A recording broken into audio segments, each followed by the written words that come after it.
Halo, selamat pagi. Assalamualaikum warahmatullahi wabarakatuh.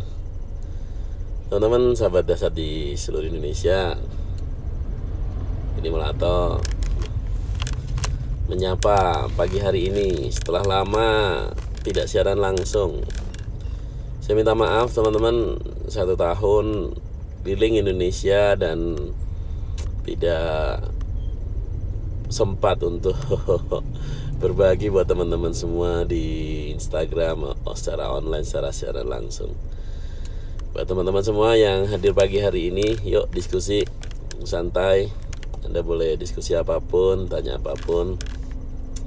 Yang sudah aktif boleh angkat tangan, boleh komentar dari mana. Terima kasih buat Mar SL78. Di mana ini Bu posisi?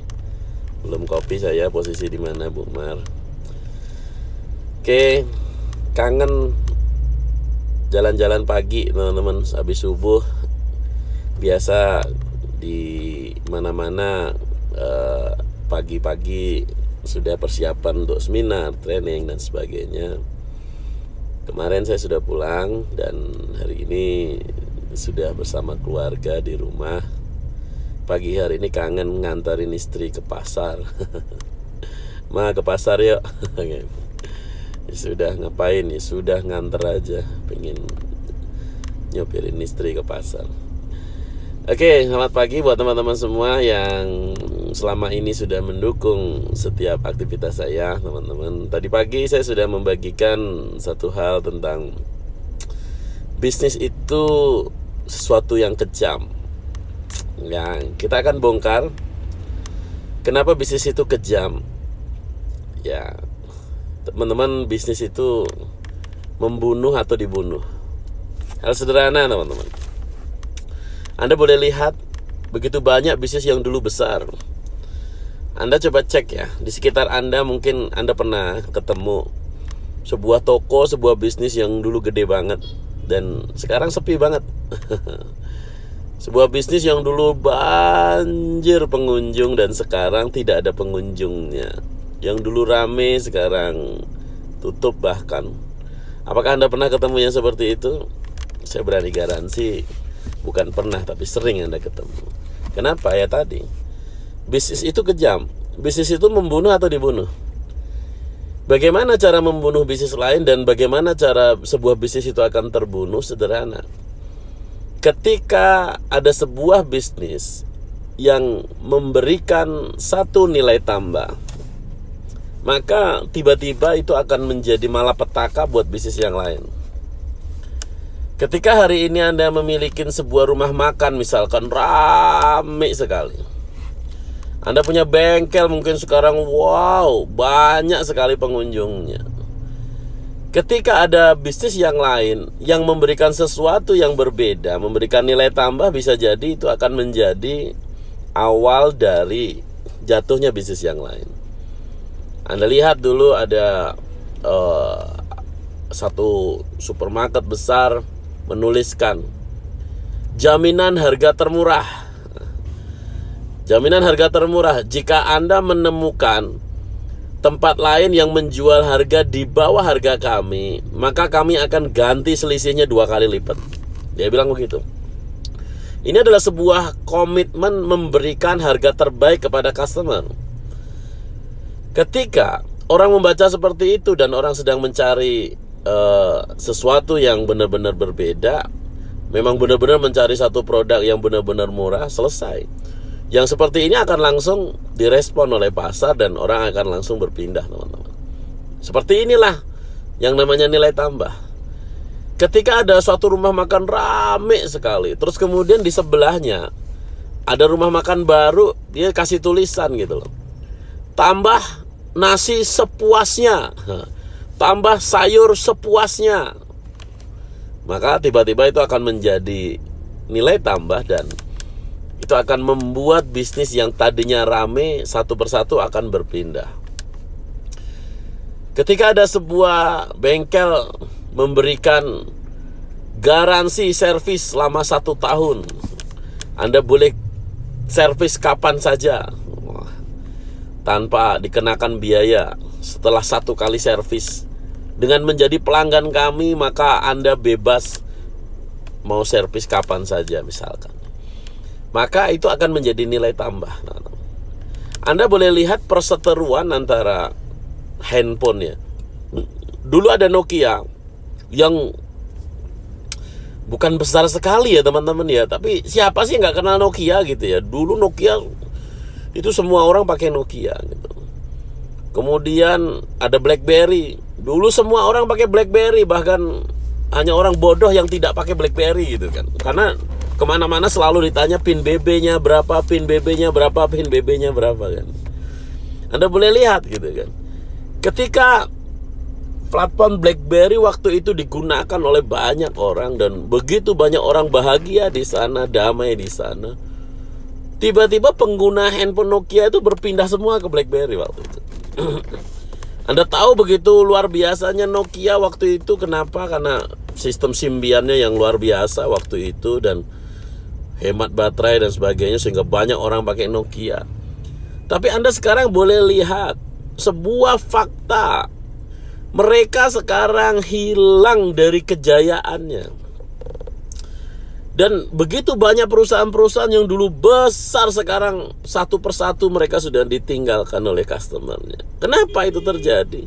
Inilah yang saya katakan bahwa bisnis itu kejam, bisnis itu membunuh atau dibunuh. Anda hari ini membunuh bisnis orang lain. Kenapa? Karena sekarang misalkan contoh ya, Anda berada di satu kota atau kabupaten gitu atau satu tempat begitu ya. Berapa sih populasi penduduk di situ? Populasi penduduknya kan segitu-segitu saja. Tidak nambah tiap bulan kan? Ya nambah-nambah lah, jumlah anak melahirkan nambah gitu kan. Tetapi kan tidak signifikan gitu kan. Terus kemudian ada sebuah bisnis yang baru dibikin dan dia berusaha untuk menarik pelanggan di situ. Kemarin ada satu kota saya datang teman-teman dan di situ barusan ada satu pusat penjualan bahan bangunan, supermarket bahan bangunan.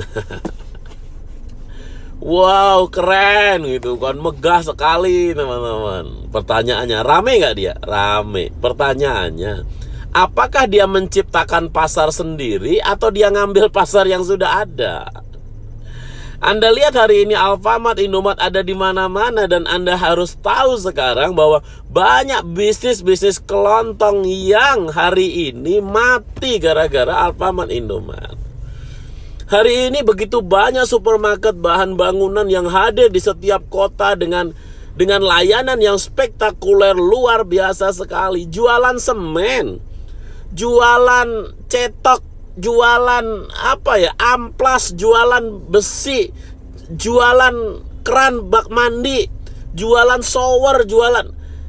Teman-teman, dulu toko bangunan itu toko yang terkesan kumuh, jorok, ya debu, banyak semen di situ, banyak pasir, banyak bata di situ.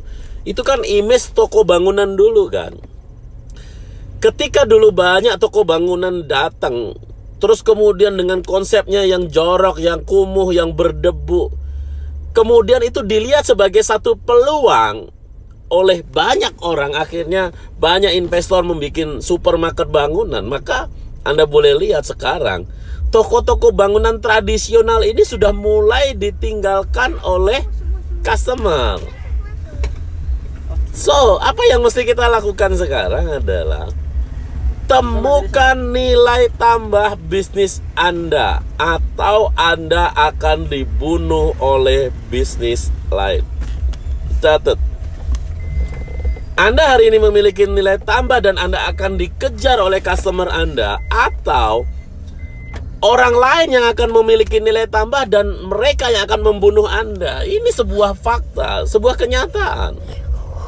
Anda punya nilai tambah, Anda dicari orang. Anda tidak punya nilai tambah, Anda ditinggalkan orang. Disinilah konsepnya. Kenapa saya bilang bisnis itu kejam, bahwa bisnis itu membunuh atau dibunuh.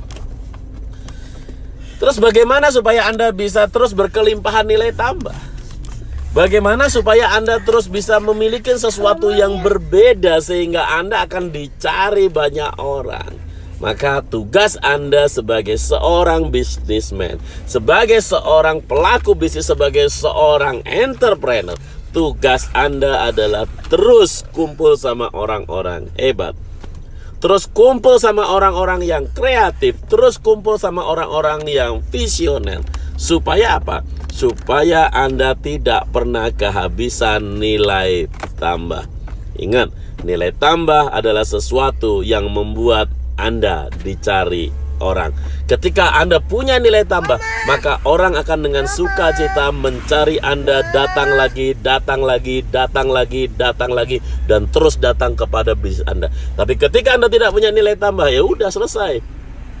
Kiamat akan datang kepada bisnis Anda. Jadi jangan salahkan saya ketika dulu bisnis Anda ramai. Kenapa sekarang kok bisnis saya sepi, Pak? Yes, karena Anda tidak pernah menciptakan nilai tambah Anda yang baru. Ingat, nilai tambah itu terus berubah. Maka tugas Anda terus nambahkan nilai tambah Anda. Anda harus berburu nilai tambah. Karena ketika Anda terlena dan orang melakukan itu, Anda lihat hari ini Bluebird sudah kewalahan untuk mengalahkan Grab dan Gokar dan sebagainya, teman-teman. Kenapa? Karena nilai tambahnya udah jauh lebih banyak sekali, teman-teman. Jadi buat teman-teman semua, yuk miliki nilai tambah Anda. Anda sebagai seorang sales mobil punya nilai tambah. Anda punya sales properti, Anda punya nilai tambah. Anda sebagai agen asuransi, Anda harus punya nilai tambah. Anda jualan produk X, Anda harus punya nilai tambah. Ketika Anda punya nilai tambah, maka Anda akan dicari orang. Supaya Anda tetap memiliki nilai tambah, maka tugas Anda adalah terus belajar, terus kumpul sama orang kreatif, terus berkumpul sama orang yang positif, dan pastikan Anda akan menjadi pemenang di tahun-tahun berikutnya. Buat teman-teman semua yang merasa video ini bermanfaat, Anda klik like, klik share, subscribe video ini, kemudian Anda bagikan video ini kepada orang-orang supaya mereka banyak belajar tentang pentingnya membangun bisnis yang dasar di era digital. Sampai bertemu di video berikutnya. Didik Mulato, selamat pagi dan salam dahsyat.